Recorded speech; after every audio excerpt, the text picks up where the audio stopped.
역사는 철저하게 하나님의 절대 주권에 의해서 움직이고 있습니다. 그것을 우리는 섭리라고 하죠. 섭리. 하나님이 섭리하고 계십니다. 그리고 모든 역사는 합력해서 선을 이루게 하십니다. 코로나19 때문에 많은 사람들이 불안과 두려움에 빠져 있습니다. 그래서 우리 계속해서 강조하고 있지만 코로나 바이러스는 끝까지 우리가 조심하고 경계를 해야 됩니다. 요즘 TV 뉴스에 홍수처럼 쏟아지는 단어가 등장하고 있습니다. 뭐 아시죠? 신천지라고 하는 단어입니다. 신천지. KBS, MBC, SBS 할 것 없이 모든 방송국에서 신천지 아주 기가 아주 아플 정도로 신천지 단어가 계속해서 방송이 되고 있습니다. 세월호 사건이 구원파 유병언이를 이제 잡았다면 이번 코로나19는 신천지 이만희를 잡을 확률이 높아졌습니다. 그동안 신천지가 얼마나 많은 피해를 주었습니까? 사회적으로, 교회적으로, 가정적으로 많은 피해를 줬거든요. 그럼에도 불구하고 우리나라는 종교 자유가 보장되어서 아무리 사이비 단체라 할지라도 함부로 할 수가 없습니다. 그래서 많은 피해 사례들이 있었고 또 고소 고발 사건들이 있었지만 손을 댈 수가 없었습니다. 그런데 이번에 아마 하나님의 심판의 시간이 시작된 것 같습니다. 그래서 막 신천지 그리고 이만희 해가지고 이제 결국은 그전에는 고소해도 종교적인 사건이기 때문에 검찰이 쉽게 덤비지를 못했는데 이번에는 이렇게 여론이 막 들끓으니까 안 움직일 수가 없잖아요. 그래서 수원지검에다 배당을 하고 그리고 고발자 어제 조사를 하고 이제 오늘부터는 본격적으로 신천지를 이렇게 파헤칠 거라고 뉴스에 나왔습니다. 여러분들 신천지는 사이비 종교 집단입니다. 이단과 또 사이비는 또 다릅니다. 이단은 달을 이자 끝 난자. 그래서 처음에 이렇게 잘 가다가 나중에 이제 잘못된 길로 가는 것은 이단이고 사이비는 것은 제법 비슷하나 본질이 완전히 다른 것을 뜻합니다. 그래서 사이비 주장, 사이비 교주, 사이비 교단 이렇게 얘기하잖아요. 이미 사람들을 속이기 위해서 계획을 짜가지고 교회 안에 들어오고 그런 종교단체를 만들었기 때문에 우리는 사이비라고 하는 것입니다.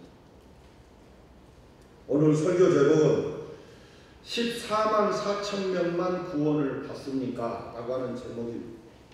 지난주에 우리 이어서 하는데 일단 14만 4천 명만 구원을 받습니까?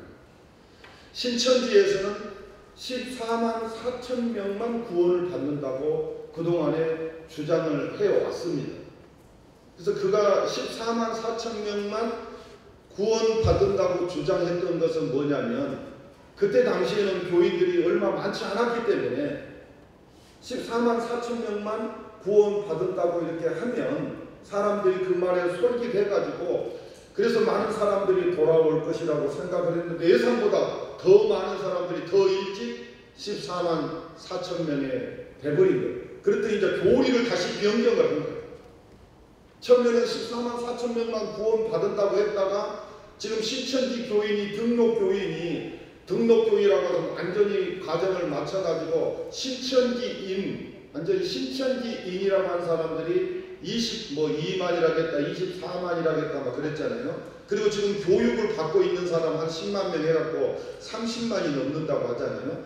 옛날에 몇십 년 안 되고 몇백 명 안 될 때는 14만 4천 명만 구원 얻으면 14명만 우리가 전도하면 그러면 이 세상의 모든 역사가 바뀌게 되고 그리고 14만 4천 명이 다 구원받게 숫자가 채워지게 되면 그러면 신천지인들은 죽지 않고 육체로 영생을 하게 되고 그리고 모든 나라의 제사장이 되어가지고 이제 나라를 다스리게 된다. 그래서 인생 역전을 할 수 있다. 그렇기 때문에 인생 역전을 위해서 그들은 직장도 포기하고 가정도 포기하고 학업도 포기하고 거기에 전적으로 매달려서 14만 4천을 구원하기 위해서 매달렸는데 이제 14만 4천이 넘고 20만이 넘고 30만이 넘으니까 또 교리를 변경해 가지고 14만 4천 명 안에 들으려고 하면 지금 현재 13만 8천 명 정도가 이제 이미 신천지인이 됐고 그리고 6천 명 정도 남았는데 그 6천 명 안에 들려고 하면 너희들이 더 열심히 더 열심히 전도할 필요가 없잖아요. 그 안에서 골라내면 되는 것이지 왜 전도하라고 하면 말이 앞뒤가 안 맞는 거예요. 더 열심히 봉사하고 헌금하고 그리고 전도하고 그리고 점수를 매겨서 점수를 획득해야 너희들이 14만 4천 명에 들어갈 수 있다 라고 하니까 신천지인들은 길을 쓰고 그들이 지금 전도하는 일에 몰두를 하고 있는 것입니다. 그래서 신천지가 이렇게 그 코로나19가 완전히 이렇게 그 확장 그냥 많이 늘어날 수밖에 없었던 것이 뭐냐면은 그 사람들은 출입할 때 항상 그 문에 그 지문 인식을 하고 들어가는 코로나 걸린 사람이 그걸 누르면 그 다음 사람도 누르고 계속 누르다 보면 그게 이제 많이 퍼지게 되고 그 다음에 또 그들은 예배당에 들어가서 아주 좁은 공간에 막 밀착되어 가지고 앉아 있는데 거기서 찬송하고 아멘 우리 교회 성도들이 그런 식으로 아멘하면 신천지는 다 쫓겨나는 거예요. 배에다 힘을 주고 아멘 이만희가 똥산 얘기했고 아멘 하잖아요. 지난번에 봤잖아요. 구렁이가 감고 목에까지 올라와서 그래서 머리 있는 수건을 내려다가 구렁이 머리에 씌우고 입을 그냥 자기가 깨물어서 자기가 이겼다 그러니까 막 아멘 하잖아요. 근데 나는 구렁이가 내 발을 감기 전에 죽인다니까요. 그런 능력을 가지고 있는데 제가 얘기하면 아멘 안 하잖아요. 거기 바보처럼 진지 감아갖고 머리까지 하고 죽을 지경에까지 이르는 그런 사람들 말을 듣고 배가 터져라 할 정도로 아멘을 크게 하잖아요. 그러다 보니까 확산이 막 되는 거예요. 뿐만 아니라 신천지는 어떠한 일이 있어도 그들은 지금 14만 4천 명에 들어가야 되기 때문에 뭐 병이 들었든지 몸이 아프든지 뭐 상관없이 그들은 그냥 그 모임에 참여해야 되고 일주일에 그 모임에 몇 번 참석 안 하게 되면 또 잘리게 되고 그러니까 안 잘리려고 악착같이 그리고 뭐 바이러스 감염됐는데도 불구하고 참여하기 때문에 거기 와서 막 기침하니까 퍼질 수밖에 없었고 또 이제 그 1층에서 9층까지 대구 그 신천지 장막성대를 보면 한 그 홀에 뭐 거의 뭐 500명, 600명 딱 들어 차다가 앉아서 예배 하다가 나올 때 엘리베이터를 타고 나오는데 엘리베이터가 좁잖아요. 그러니까 그 많은 사람들이 한꺼번에 내려오는데도 2시간 걸린다고 그래요. 그 사람들이 마치고 내려오는데 2시간 걸리는데 그러니까 아주 빡빡하게 타고 내려오는 거 완전히 밀착돼서 타고 내려오는 거예요. 우리 막 엘리베이터 탈 때 삐 소리 날 때까지 타는 거예요. 그럼 막 완전히 밀착돼서 거기에서 막 전파가 되는 거예요. 그러다 보니까 신천지인들을 통해서 코로나19가 완전히 확산된 거예요. 근데 그것 때문에 이만희는 이제 교주는 이제 교도소 갈 지금 확률이 굉장히 높아졌습니다.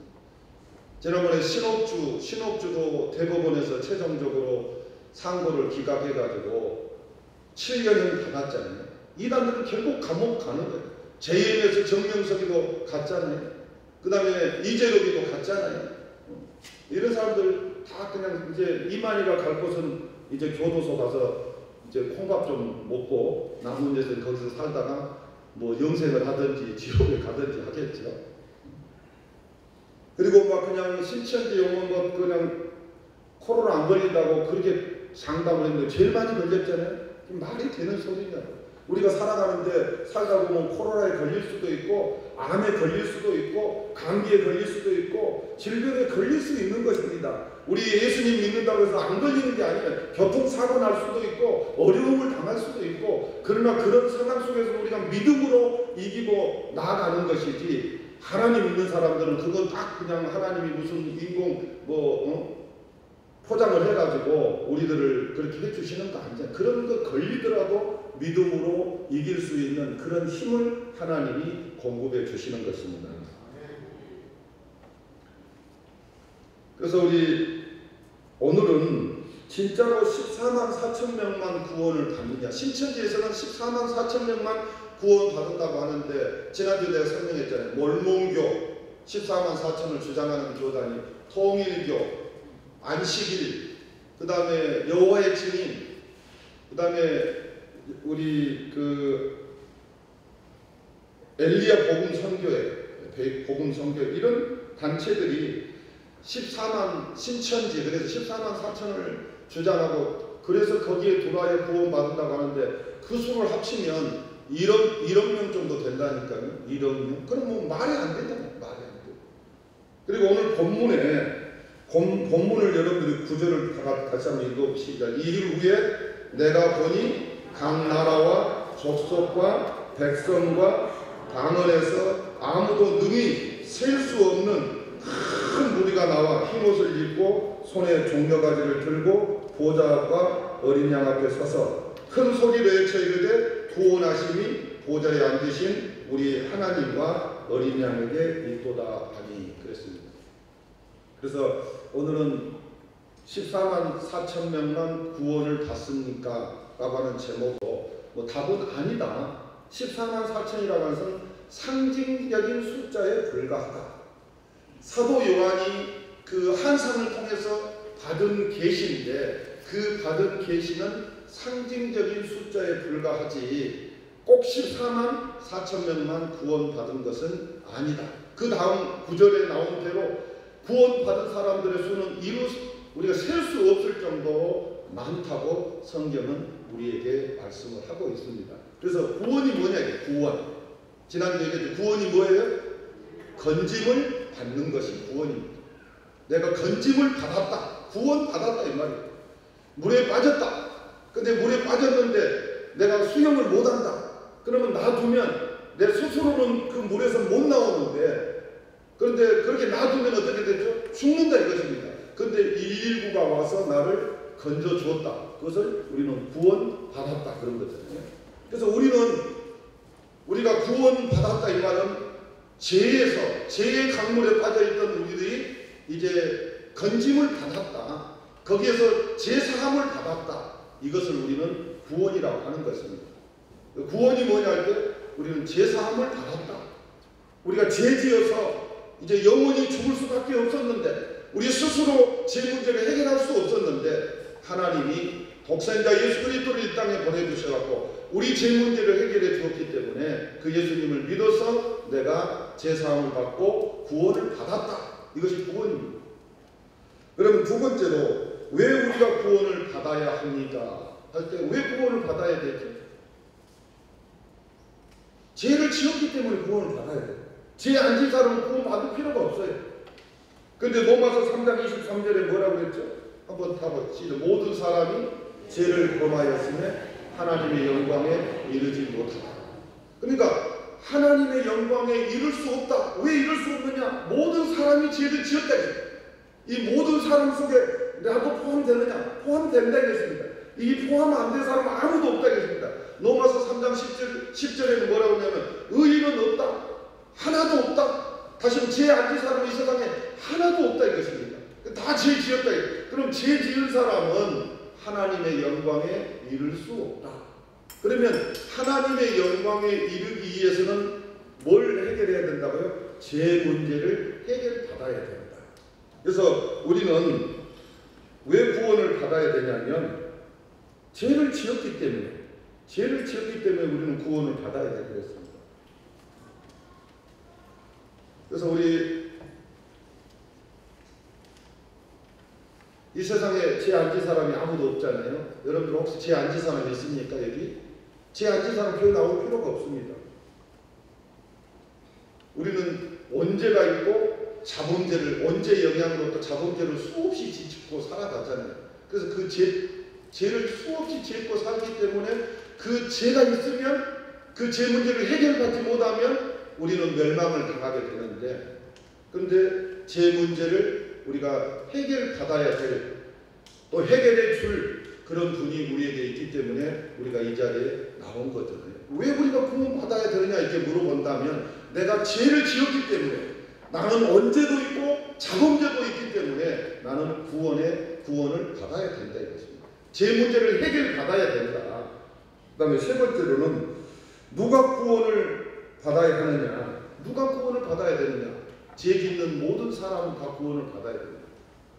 그러니까 이만희도 구원 받아야 될 대상이지, 이만희는 김남희에 의하면 우리보다 훨씬 더 많은 죄를 지었잖아요. 도덕적으로, 윤리적으로, 또 영적으로 우리보다 훨씬 더 많은 죄를 지었기 때문에 이만희도 구원 받아야 됩니다.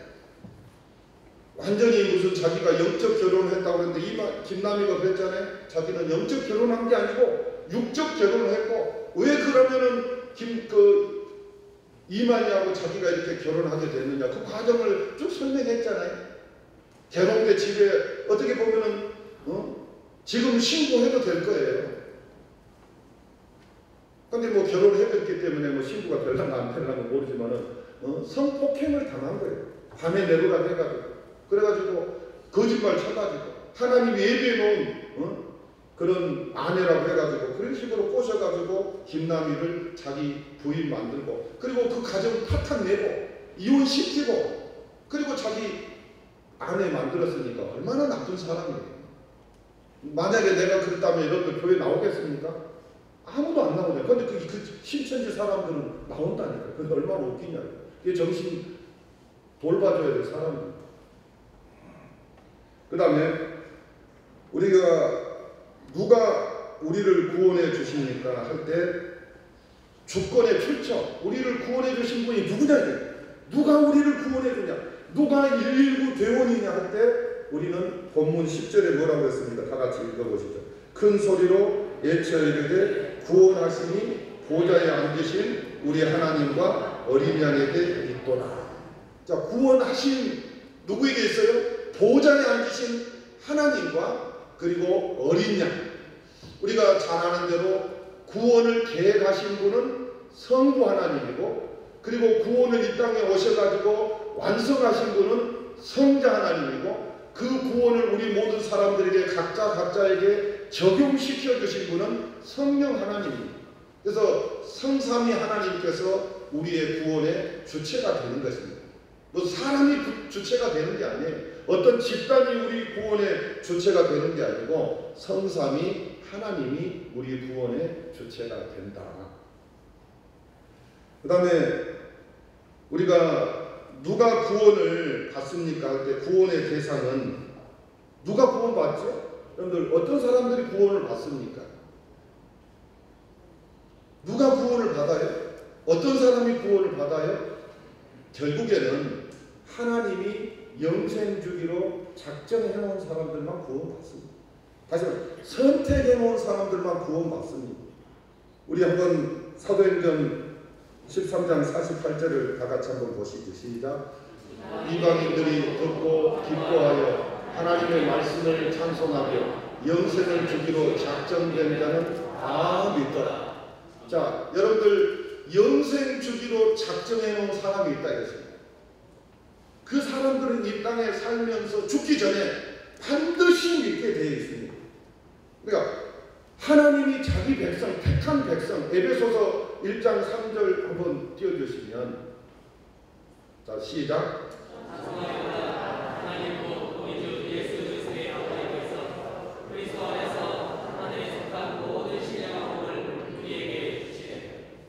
에베소서 2장 8절까지 한번, 너희는 그 은혜에 의하여 믿음으로 말미암아 구원을 받았으니 이것은 너희에게서 난 것이 아니요 하나님의 선물이다. 자, 하나님이 창세 전에 예수 그리스도 안에서 하나님의 기쁘신 뜻대로 정해놓은 사람이 있다. 정해놓은 사람. 그 정해놓은 사람, 우리는 모릅니다. 표시가 안 나기 때문에 모릅니다. 그러나 하나님은 표시를 해놨다 이것입니다. 내가 여러분들에게 수없이 얘기했잖아요. 우리 옛날에 시골에서 이렇게 살 때 우리 집에 오리를 키우는데 그 집집마다 오리를 키워요. 그러면 오리들이 냇가에 와서 하루 종일 놀다가 거기서 고기도 잡아먹고 먹이도 먹다가 밤이면 들어옵니다. 근데 동네 오리들이 섞여져 있으면 누구 오리인지 구분이 안 돼요. 그러니까 오리들도요 자기 집을 잘 찾아옵니다. 자기 집으로 찾아오는데 가끔 오리들이 집을 못 찾아갖고 우리 오리도 이제 못 찾아오면 그러면은 그 오리가 비슷비슷하기 때문에 누구 오리인지를 몰라요. 그래서 우리 어머니는 오리들 여기 목에다가 빨간 옥도진기라고 합니다. 그걸 이렇게 칠해놔요. 그러면 다리에다가 빨간 줄을 매놔요. 그러면 이제 오리가 안 들어오면 그거 보고 찾아. 오리들은 그런데 표시된지를 몰라. 자기들은 몰라. 근데 주인은 알아. 마찬가지로 하나님이 선택해 놓은 사람 우리는 모릅니다. 근데 주인 되시는 하나님은 안다 이거죠. 그래서 하나님이 찾아내는데 찾아낼 때 하나님이 직접 찾아낸 사람도 있지만은 대부분 우리를 통해서 전도에 미루는 방법을 통해서 하나님이 찾게 하는 거예요. 왜 그러면 하나님 우리 힘든데 우리한테 하느냐? 하나님 우리에게 상급을 주기 위해서, 우리에게 복을 주시기 위해서 하나님은 우리에게 그 일을 시킨 거예요. 그래서 여러분들이 모래밭에다가 자석을 막 돌리면 모래는 절대로 안 붙습니다. 그런데 색가루는 자석에 붙습니다. 마찬가지로 십자가라고 하는 자석을 갖다 대면 만민에게 복음을 전파하고 있기 때문에 모든 사람이 하나님의 택한 백성인지 모르기 때문에 우리는 예수님 믿으십시오, 예수님 믿으십시오, 예수님 믿으십시오, 예수님 믿고 구원 받으십시오 했는데 하나님의 택한 백성은 그 십자가의 자석에 붙어가지고 따라서 교회에 온다 이랬습니다. 그리고 예수님이 믿어지고 하나님이 믿어지고 성경이 믿어집니다. 그래서 그 사람을 우리는 하나님의 택한 백성이라고 결론적으로 하는 거예요. 결과론적으로. 그래서 여러분들 예수님이 믿어지십니까? 근데 그 믿음도 누가 주냐면 내가 믿어야 되겠다는 믿은 게 아니라 우리가 생각할 때는 내가 믿은 것 같지만 내가 믿은 게 아니고 하나님이 우리에게 믿도록 그 믿음을 우리에게 주신 거예요. 그래서 믿음은 하나님이 우리에게 주신 선물이라고 하는 거예요. 선물. 그래서 여러분들이 나는 안 믿는다고, 나는 죽을 때까지 안 믿고 나는 차라리 지옥 간다고 해도 하나님이 믿게 하면 믿어지는 거예요. 불가항력적인 은혜라고요. 아이들이 감기약을 먹으면 남는데 안 먹으려고 할 때 막 버티잖아요. 그럼 어때요? 불가항력적으로 엄마 아빠가 입을 하든지 코를 막든지 해갖고 거기다 약 넣고 물 부어주잖아요. 그 불가항력이에요. 못 이겨. 어린아이가 부모는 못 이겨. 우리도 마찬가지로 우리가 막 하나님 나는 안 믿는다고 막 땡깡을 놔도 너는 믿어야 된다. 너는 내 백성이다. 네가 믿어야 돼. 너는 구원받을 하나님의 택한 백성이다. 너는 영생 주기로 작정된 자다라고 하나님 막 억지로 우리 마음속에 믿어지게, 안 믿으려고 어떤 사람은 다리를 잘라갖고도 믿게 하고 어떤 사람은 사업을 망하게 해갖고 믿기도 하고 하나님이 다 해가지고 결국은 믿고 그리고 그 천부에 의지 없어서 손 들고 옵니다 하고 돌아오는 거예요. 그 다음에 어떻게 구원을 받는가? 방법, 구원받는 방법. 첫 번째로 자 보세요. 우리가 어떻게 구원을 받는지. 근데 사람들은요 이런 방법이 훨씬 더 잘 먹혀 들어가는 거예요. 첫 번째는 뭐냐면은 율법을 지키면 구원받는다. 율법을 지키면 구원받는다. 우리 성경에도 부자 청년이 예수님에 가서 어떻게 하면 내가 영생을 얻을 수 있습니까? 방법. 어떻게 하면 영생을 인간의 어떤 노력으로 구원을 얻을 수 있냐고 질문을 던졌잖아요. 그때 예수님께서 어떻게 너희들이 인간의 방법으로는 구원을 얻을 수가 없다. 그래서 그 친구가 물어보니까 예수님이 그러면 계명을 지키라. 어떤 계명을 지킬까요? 살인하지 말고 부모 공경하고 도적질하지 말고 간음하지 말고 뭐 이렇게 할까? 그런 것은 내가 다 지켰다 이랬습니다. 다 지킨 게 아니에요. 10계명을 나누면은 1계명부터 4계명까지는 대신관계의 계명이고 5계명부터 10계명까지는 대인관계의 계명인데 그 대인관계의 계명이 뭡니까? 이웃사랑이에요. 이웃사랑. 그래서 예수님 뭐라고? 네 그러면 많은 재산이 있는데 그거 다 팔아가지고 네 이웃을 위해서 네가 나눠주고 그리고 나를 따라오라고 하니까 재산이 많은 거로 근심하며 돌아갔더라 그랬습니다. 그러니까 결국은 우리가 율법을 지켜서는 구원을 얻을 수 없다. 우리가 선을 행해서는 구원을 얻을 수 없다는 것을 우리에게 보여주는 것입니다. 율법은 몽학선생입니다. 몽학선생. 몽학선생이라고 하는 것은 뭐냐면은 율법이 613가지가 있는데 613가지가 성경에 있는데 우리가 못 지키죠. 율법을 다 지킬 수가 없고 다 지켜도 구원 못 받지만은 율법을 다 지킬 수가 없어요. 613가지가 되는데 600가지 지키고 13가지 못 지켜도 못 지키는 것이고 15가지 지키고 한 가지 못 지켜도 율법을 어긴 거예요.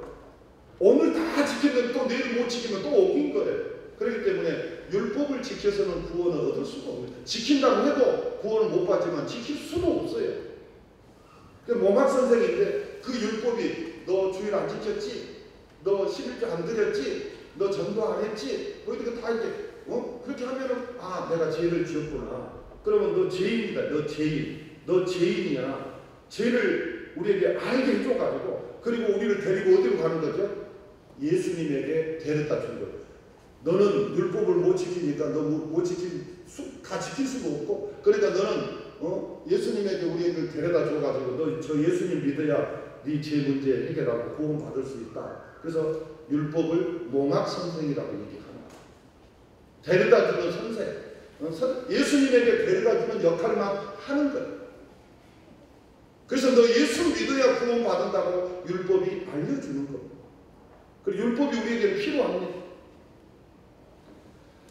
그 다음에 우리가 금욕주의 삶을 살면 우리가 구원을 받을 수 있느냐. 예를 들어 장가도 안 가고 신부들처럼 장가도 안 가고 또 장가 안 가는 거 우리 굉장히 이렇게 좋게 수녀들처럼 시집 안 가고 그럼 굉장히 우리에게 뭐랄까요 가슴에 닿잖아요. 근데 성경이 올리는 그게 아니에요. 성경이 올리는 한 남자와 한 여자가 만나서 가정을 이루는 것이 거의 성경적이에요. 근데 자꾸 사람들은 그런 것을 하면 그렇게 성경을 떠나서 그런 모습을 보이면 그 사람이 굉장한 사람이라고 착각을 하는 거예요. 금욕적인 삶을 살면 그 사람이 구원을 얻는 줄로 착각을 하는데 우리 성철 스님 알잖아요. 불교의 성철 스님. 스님이 죽기 전에 뭐라고 했어요? 산은 산이요 물은 물이다. 이 말을 했습니다. 그 말은 무슨 말이냐면 사람이 신이 될 수 없고 신이 사람 될 수 없다. 부처는 사람이기 때문에 신이 아니다. 이 말을 직설적으로 할 수가 없기 때문에 산은 산이요 물은 물이다 그랬어요. 그래놓고 뭐라고 했어요? 부처는 큰 도적이고 달마는 작은 도적이고 그리고 자기는 죄가 수미산만큼 많아가지고 지옥 간다 그랬어요.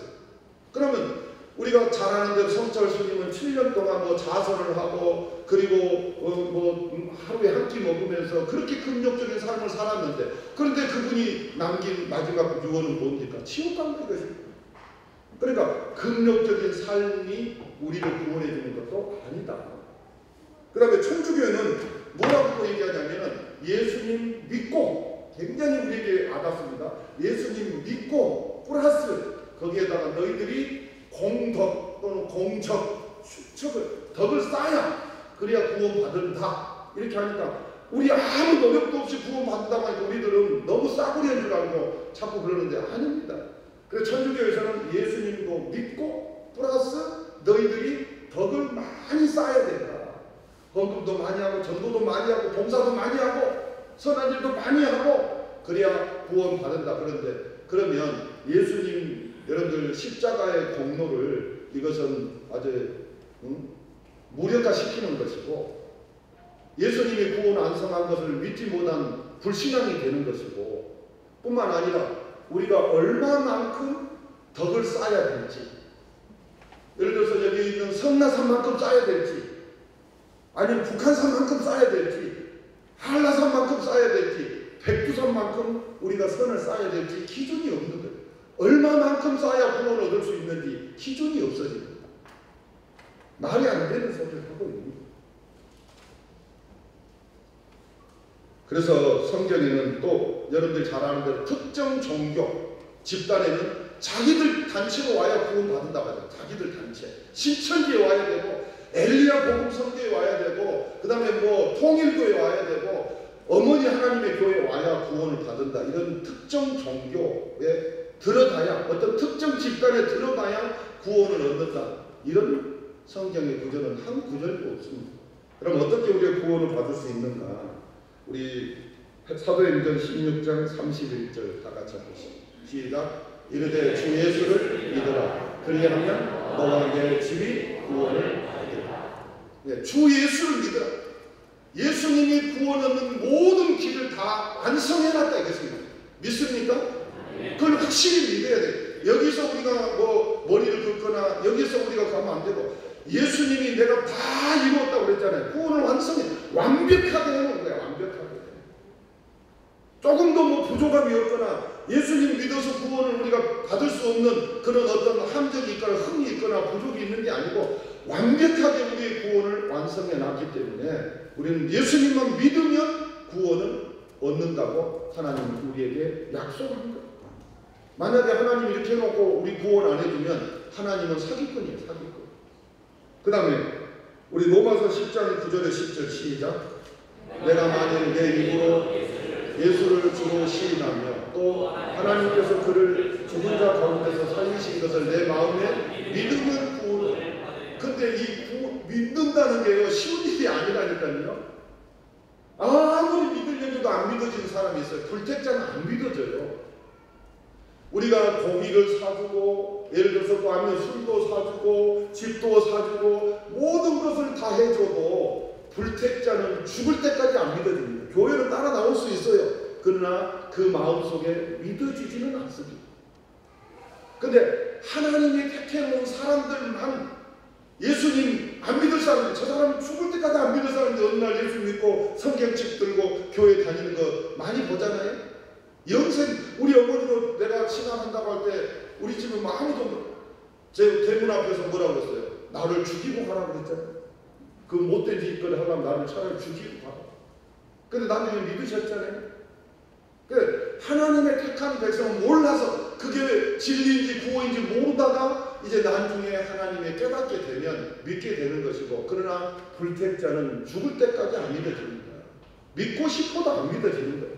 그래서 어떤 사람은 그렇잖아요. 아니 믿으려고 하는데 안 믿어지는 거 어떻잖아요. 안 믿어지는 거 뭐 할 수 없어요. 우리가 복음만 전하는 거죠. 그래서 우리가 요한복음 3장 16절, 그러니까 믿어진다는 것은 이거 기적 중에 기적이에요. 자, 요한복음 3장 16절 시작. 독생자를 주셨으니 이는 그를 믿는 자마다 멸망치 않고 영생을 얻게 하라. 멸망이라면 지옥 가지 않고 영생, 천국에 간다. 천국에. 멸망은 지옥에 가는 사람, 영생은 천국에서 영생하는 것이니까. 그러면 구약시대 사람들도 예수 믿어서 구원 얻고 신약시대 사람들도 예수 믿어서 구원 얻는 것입니다. 구약시대는 율법을 지켜서 구원 얻는 게 아니고 앞으로 인류를 구원하기 위해서 이 땅에 오실 예수 그리스도를 바라보고 구원받는 것이고, 우리는 2000년 전에 우리를 위해서 십자가에 죽으신 예수님을 거꾸로 바라보고 그 예수님을 믿어서 구원 얻는 것입니다. 구약시대나 신약시대나 전부 다 인간이 범죄 타락한 이후에는 예수 그리스도를 믿어야 구원받는 것이지 다른 어떤 방법으로도 구원을 얻을 수가 없다. 특정 종교 집단에 가야 구원 얻는 것도 아니고, 이만희를 믿어야 구원 얻는 것도 아니고, 이만희도 구원자가 아니고 이만희도 구원받아야 될 하나님의 백성이든지 아니면 지옥 갈 백성이든지 둘 중에 하나지. 그래서 구약시대나 신약시대나 다 예수를 믿어야 구원을 얻는 것입니다. 믿으시기 바랍니다. 그 다음 몇 사람이나 구원받느냐, 몇 사람이나 할 때 신천지에서는 14만 4천 명만 구원받는다고 하는데 성경에는 그런 숫자가 정확하게 구원 얻는다는 숫자가 정확하게 없는데, 오늘 구절에 보면 셀 수 없는 무리가 구원 얻는 거예요. 하나님이 째째하게 14만 4천 명만 구원해 주겠어요? 하나님이 우리를 사랑하시는데. 그래서 자, 그 다음에 결론적으로, 그러면 여기 구원받은 성도들, 이제 중요한 것이 우리는 예수 그리스도가 믿어진다 이랬습니다. 예수 그리스도가 믿어지는 것은 하나님이 나를 택했기 때문에, 영생 주기로 작정했기 때문에 믿어지는 것이고, 그래서 예수님을 믿어서 나는 구원을 받았다. 구원 받았다고 하는 것은 천국 간다는 말입니다. 구원 받았다 이 말은 영생한다는 말입니다. 믿습니까? 구원받았다. 나는 천국 간다. 구원받았다. 제 문제가 해결받았다. 구원받았다. 나는 영생한다. 이 말이에요. 그러면 하나님께서 우리를 구원하시기 위해서 독생자를 이 땅에 보내서 십자가에 죽게 하고 나를 구원해 줬다면 얼마나 큰 사랑입니까? 큰 은혜입니까? 그러면 우리가 이제 남은 삶을 어떻게 살아야 되느냐 할 때 우리 로마서 14장 8절을 다 같이 읽겠습니다. 시작. 우리가 살아도 주를 위하여 살고 죽어도 주를 위하여 죽나니 그러므로 살아 죽으나 우리가 주의 것이다. 믿습니까? 이제 우리는 정말 살아도 주를 위해 살고 죽어도 주를 위해서 죽는 그런 성도가 돼야 돼. 왜? 하나님이 엄청난 사랑을 우리에게 퍼부어 줬으니까 그 사랑을 우리가 깨달았다면, 우리 부모님들이 베푼 사랑을 우리가 깨달은다면 부모님을 어떻게 하죠? 효도하게 돼 있죠. 효도. 그런데 부모님 사랑을 모르는 사람은 죽을 때까지 부모 가슴에 불효하면서 못 박으면서 산 자녀들이 있잖아요. 불효 막심한 자식들이 있잖아요. 그런데 어렸을 때부터 일찍 깨달아가지고 철이 든 사람들은 우리 어머니, 우리 아버지가 이렇게 고생하시고 이렇게 나를 낳아주시고 이렇게 길러주셔서 내가 열심히 공부해야지, 내가 열심히 신앙생활 해야지, 내가 열심히 이렇게 살아야지, 성공해서 부모님 이렇게 그런 마음을 갖게 되는 거예요. 내가 정말 이제 살아도 나는 주의 것이고 죽어도 주의 것이고 사나 죽으나 나는 주를 위해서 살아야 되겠다. 그것이 우선입니다. 가정보다 더 우선입니다. 그럴 때 또 가정도 더 우리가 잘 하게 되어 있는 거죠. 큰 것이 먼저 해결되고 작은 것, 그 다음 다 해결되게 되어 있는 거죠. 그러나 기독교는 뭐 가정을 내팽개쳐라, 뭐 이혼해라 이런 말 안 합니다. 불신자 남편이라 할지라도 이혼하지 말고 끝까지 살라고 성경에 되어 있잖아요. 그 다음에 한 군데, 두 군데는 더 보고 마치겠습니다. 고린도전서 15장 10절 시작. 나의 나된 것은